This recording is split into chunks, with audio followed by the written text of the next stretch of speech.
আজকে একটা নতুন ভিডিও নিয়ে তোমাদের সামনে হাজির হয়ে গেছি। আমার এই ঘরের কোণটা দেখতেই পাচ্ছ, বসার জায়গা আছে, এখানেই একটা সুন্দর পেন্টিংও করা আছে দেয়ালটাতে। আমি ভাবছি এটাকে নতুন কি রূপ দেওয়া যায়, সেটাই এই ভিডিওর মাধ্যমে তোমাদের আস্তে আস্তে আমি দেখাতে থাকবো। আর একটা দেখো, সুন্দর বেশ এই পিলারে টেরাকোটার কাজ রয়েছে, যেটা আমার হাজব্যান্ডের আইডিয়া। আমার তো এই জায়গাটা ভীষণ পছন্দের। এবার তোমাদেরকে দেখাবো এই জায়গাটার কিভাবে নতুন রূপ আমি দিতে পারি। আমার এই ঘরের কোণাটা প্রিয় হওয়ার আরেকটা কারণ হলো এই জানলাটা, যেটা খুলে দিলে উন্মুক্ত হাওয়া বাতাস চলাচল করতে পারে, যেটা কিনা আরেকটা অন্যতম কারণ।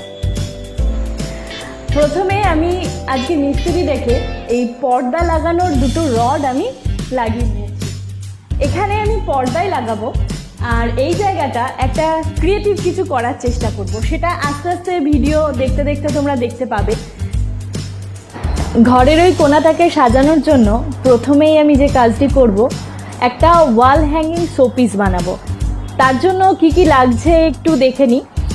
লাগছে হচ্ছে সেলাই করার জন্য যে রিং আমরা ইউজ করি, সেটা আমরা কিনে নিয়ে এসেছি। লাগছে 4টে, কিনে নিয়ে এসেছি। এবার এইটার জন্য আমি একটা মার্কিং কাপড় নিয়ে এসেছি, যেটা একটু মোটা ধরনের, আঁকতে গেলে যাতে সুবিধা হয়। আমি এই ফ্রেমের মধ্যে এই কাপড়টাকে সেট করব। আগে ফ্রেমের মাপে আমি কাপড়টাকে কেটে নেব। তারপরে আমি ড্রয়িংয়ে অতটা পটু নই, আমার হাজব্যান্ড অসাধারণ ড্রয়িং করে, তো সেটাই তোমাদের সাথে আমি শেয়ার করে নিচ্ছি একটু বাদেই। আমি কাপড়টা ততক্ষণ রেডি করে ফেলি, ফ্রেমটা।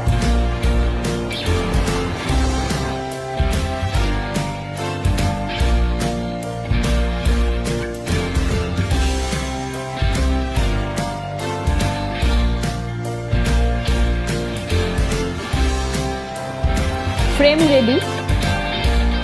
এক্সট্রা কাপড়টা আমরা কেটেও ফেলতে পারি। এরপর বাদ বাকি যে 4টে ফ্রেম রয়েছে, সেই ফ্রেমে একইভাবে কাপড়টাকে আটকে নেব।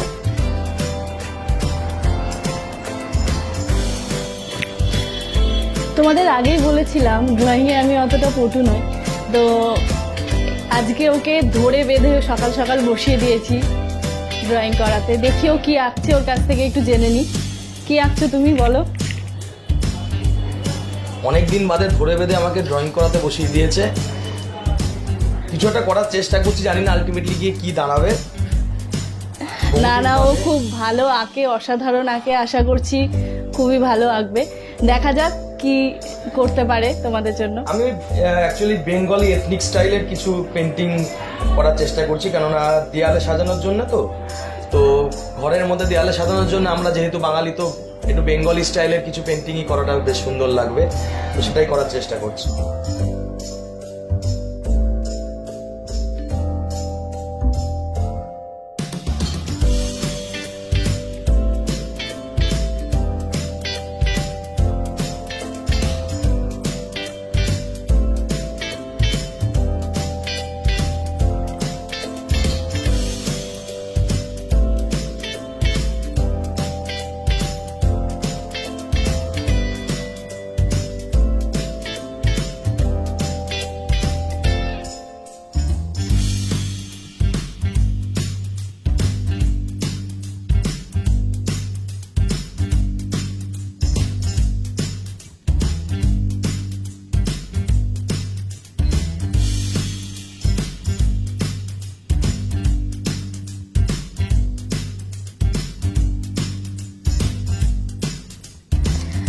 আরও 3টে পেন্টিং করা হয়েছে জায়গাটা সাজানোর জন্য, সেগুলো না হয় সারপ্রাইজই থাক।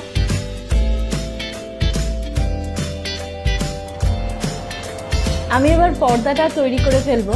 তার জন্য দোকান থেকে আমি একটা নেটের কাপড় কিনে নিয়ে এসেছি। সাথে যেগুলো দেব, এই লেস দেওয়া পমপমগুলো আমি এই পর্দাতে লাগিয়ে দেব। 4 রকমের কালার আমি এখানে নিয়ে নিয়েছি।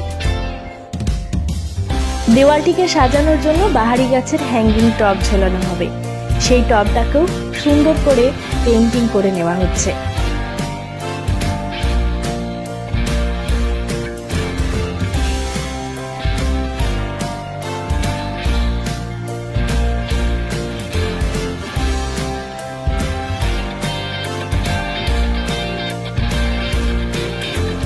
জায়গাটিকে আরো ক্রিয়েটিভ করে তোলার জন্য বেতের কিছু বল পরপর ঝোলালাম।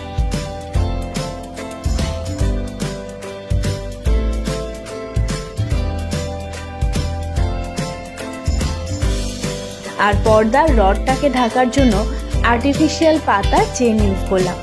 এইভাবেই ছোট ছোট পরিবর্তনের মধ্যে দিয়ে জায়গাটির নতুন রূপ দেওয়ার চেষ্টা করলাম।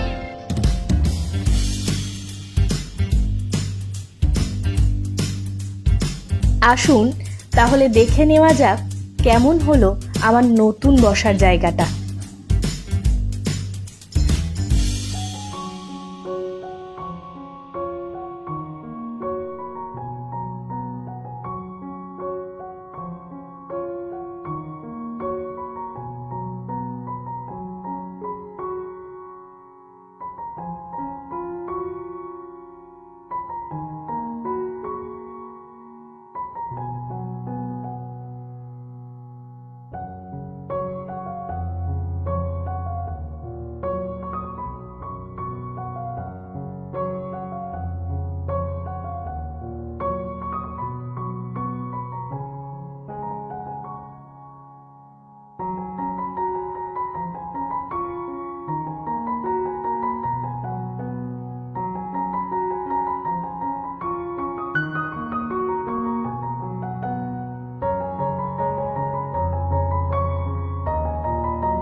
ভালোবাসার অভিমান, কাছাকাছি থাকা দুটো ক্লান্ত শহর।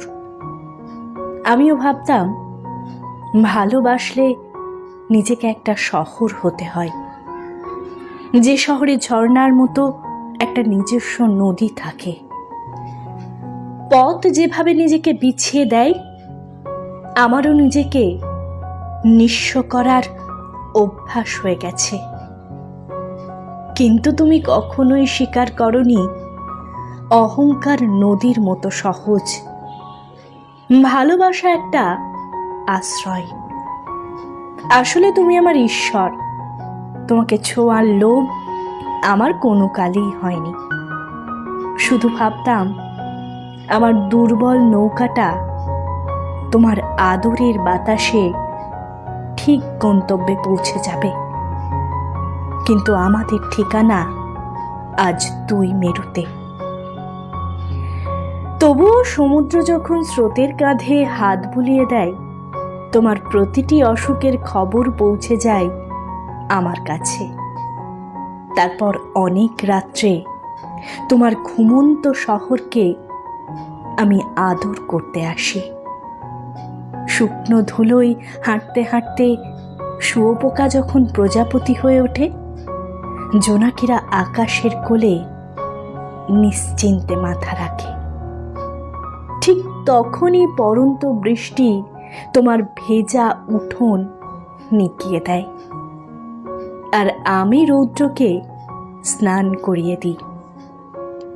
তবুও সুস্থ অভিমানে তুমি অন্ধকারের সাথে ঘুমিয়ে পড়ো। আমি ফিরে আসি প্রতিবার। চেনা সুরগুলো বোবা মুখে মন খারাপের গল্প বলে। অভিমানে শুকিয়ে যাওয়া মেঘ বুঝতে পারে ঠিক কতটা কষ্ট পেলে তোমার বুকে ব্যথা হয়। তুমি বারবার মনে করিয়ে দাও ভালোবাসার অভিমান দুটো ক্লান্ত শহর।